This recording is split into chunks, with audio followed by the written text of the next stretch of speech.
Erupt हुई है और कंपनी चीफ का कहना है कि वो काम को छोड़ देंगे जिस तरीके से रिलीजियस और पॉलिटिकल इंटरफेरेंस आई है। नहीं होना चाहिए इंटरफेरेंस, और इस चीज़ को बड़ी संजीदगी से देखा जाना चाहिए।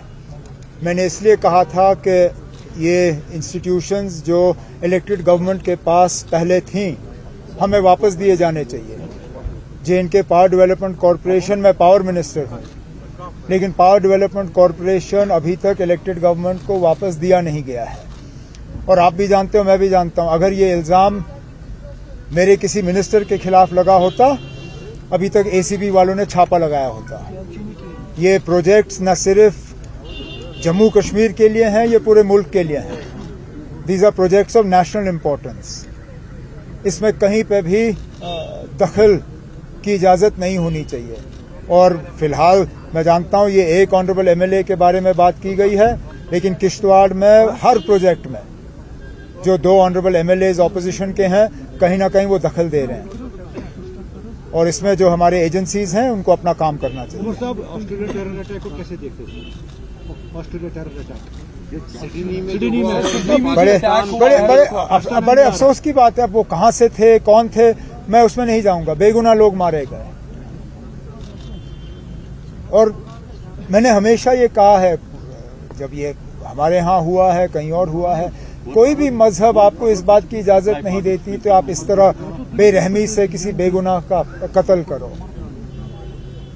मैं तो उस बहादुर को भी सलाम करता हूँ जिसने अपनी जान की परवाह नहीं दी। मैं वो वीडियो देख रहा था, किस तरह वो उस पर झपट पड़ा और उसने बंदूक छीनने का काम किया। पता नहीं कितने लोगों की जान उसने बचाई।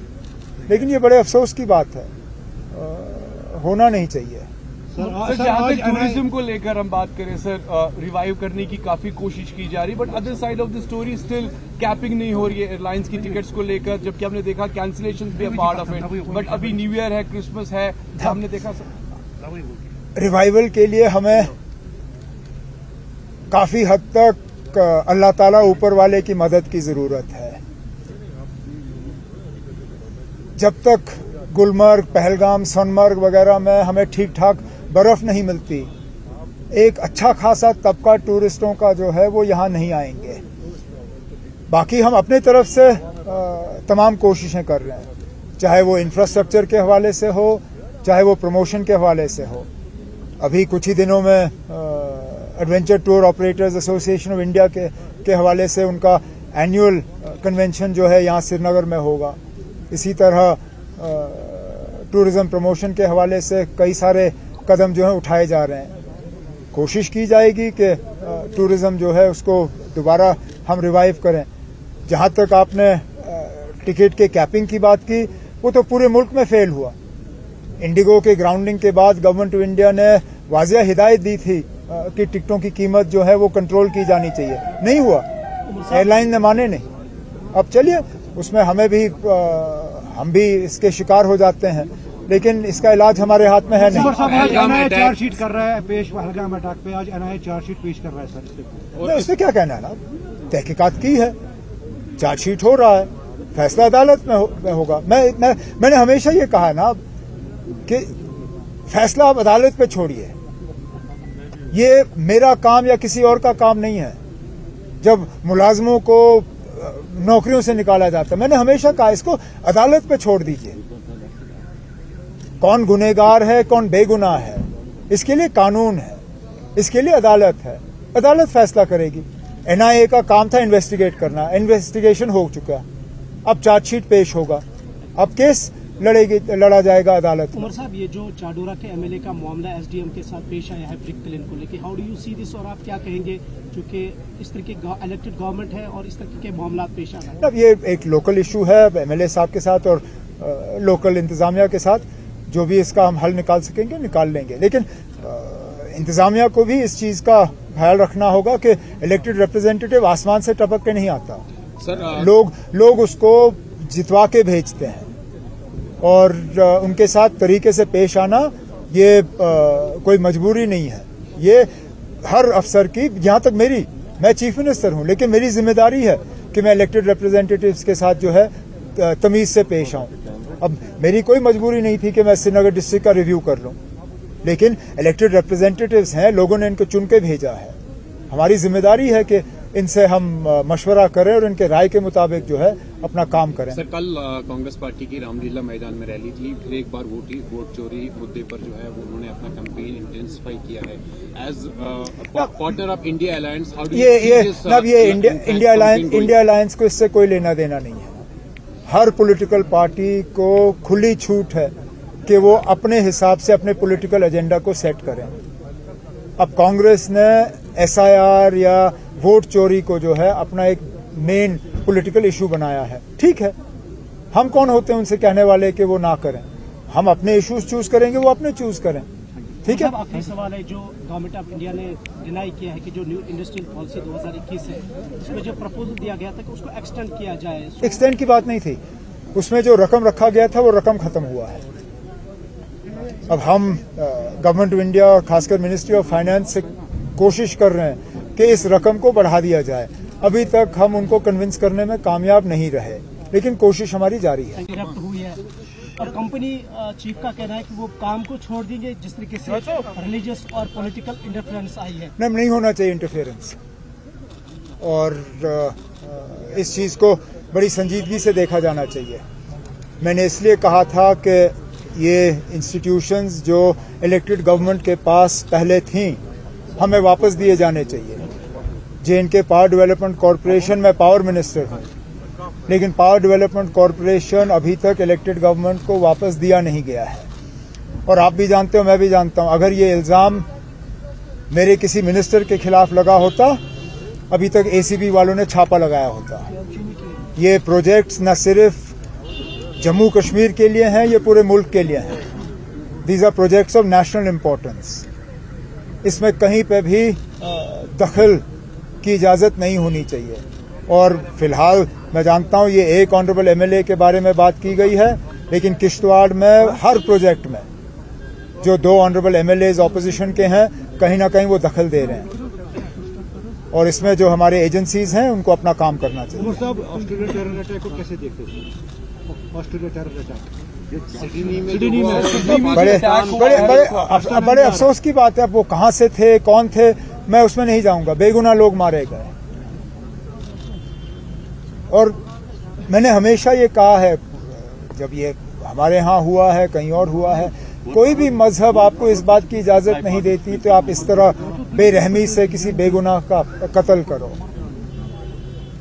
मैं तो उस बहादुर को भी सलाम करता हूं जिसने अपनी जान की परवाह नहीं दी। मैं वो वीडियो देख रहा था, किस तरह वो उस पर झपट पड़ा और उसने बंदूक छीनने का काम किया। पता नहीं कितने लोगों की जान उसने बचाई। लेकिन ये बड़े अफसोस की बात है, होना नहीं चाहिए। सर, जहां तक टूरिज्म को लेकर हम बात करें सर, रिवाइव करने की काफी कोशिश की जा रही है, but other side of the story still capping नहीं हो रही है एयरलाइंस की टिकट्स को लेकर, जबकि हमने देखा कैंसिलेशन भी पार्ट ऑफ इट। बट अभी न्यू ईयर है, क्रिसमस है, हमने देखा सर रिवाइवल के लिए हमें काफी हद तक अल्लाह ताला ऊपर वाले की मदद की जरूरत है। जब तक गुलमर्ग, पहलगाम, सोनमर्ग वगैरह में हमें ठीक ठाक बर्फ नहीं मिलती, एक अच्छा खासा तबका टूरिस्टों का जो है वो यहां नहीं आएंगे। बाकी हम अपने तरफ से तमाम कोशिशें कर रहे हैं, चाहे वो इंफ्रास्ट्रक्चर के हवाले से हो, चाहे वो प्रमोशन के हवाले से हो। अभी कुछ ही दिनों में adventure tour operators association of India के हवाले से उनका एनुअल कन्वेंशन जो है यहाँ श्रीनगर में होगा। इसी तरह टूरिज्म प्रमोशन के हवाले से कई सारे कदम जो है उठाए जा रहे हैं। कोशिश की जाएगी कि टूरिज्म जो है उसको दोबारा हम रिवाइव करें। जहां तक आपने टिकट के कैपिंग की बात की, वो तो पूरे मुल्क में फेल हुआ। इंडिगो के ग्राउंडिंग के बाद गवर्नमेंट ऑफ इंडिया ने वाज़िया हिदायत दी थी कि टिकटों की कीमत जो है वो कंट्रोल की जानी चाहिए, नहीं हुआ, एयरलाइन ने माने नहीं। अब चलिए, उसमें हम भी इसके शिकार हो जाते हैं, लेकिन इसका इलाज हमारे हाथ में है नहीं। एनआईए चार्जशीट कर रहा है पेश, पहलगाम अटैक पे आज एनआईए चार्जशीट पेश कर रहा है सर। इससे क्या कहना है ना, तहकीकात की है, चार्जशीट हो रहा है, फैसला अदालत में होगा। मैंने हमेशा ये कहा ना कि फैसला आप अदालत पे छोड़िए। ये मेरा काम या किसी और का काम नहीं है। जब मुलाजमों को नौकरियों से निकाला जाता है, मैंने हमेशा कहा इसको अदालत पे छोड़ दीजिए। कौन गुनहगार है कौन बेगुनाह है, इसके लिए कानून है, इसके लिए अदालत है। अदालत फैसला करेगी। एनआईए का काम था इन्वेस्टिगेट करना, इन्वेस्टिगेशन हो चुका, अब चार्जशीट पेश होगा, अब केस लड़ा जाएगा अदालत। उमर साहब, ये जो चाडोरा के एमएलए का मामला एसडीएम के साथ पेश आया है ब्रिक क्लेम को लेकर, how do you see this, और आप क्या कहेंगे क्योंकि इस तरह की इलेक्टेड गवर्नमेंट है और इस तरह के मामला पेश आ रहे हैं? अब ये एक लोकल इशू है एमएलए साहब के साथ और लोकल इंतजामिया के साथ। जो भी इसका हम हल निकाल सकेंगे निकाल लेंगे, लेकिन इंतजामिया को भी इस चीज का ख्याल रखना होगा कि इलेक्टेड रिप्रेजेंटेटिव आसमान से टपक के नहीं आता सर। लोग उसको जितवा के भेजते हैं और उनके साथ तरीके से पेश आना ये कोई मजबूरी नहीं है। ये हर अफसर की, यहां तक मैं चीफ मिनिस्टर हूं, लेकिन मेरी जिम्मेदारी है कि मैं इलेक्टेड रिप्रेजेंटेटिव्स के साथ जो है तमीज से पेश आऊं। अब मेरी कोई मजबूरी नहीं थी कि मैं श्रीनगर डिस्ट्रिक्ट का रिव्यू कर लूं, लेकिन इलेक्टेड रिप्रेजेंटेटिव्स हैं, लोगों ने इनको चुन के भेजा है। हमारी जिम्मेदारी है कि इनसे हम मशवरा करें और इनके राय के मुताबिक जो है अपना काम करें। सर, कल कांग्रेस पार्टी की रामलीला मैदान में रैली थी, फिर एक बार वोट चोरी मुद्दे पर जो है वो उन्होंने अपना कैंपेन इंटेंसिफाई किया है।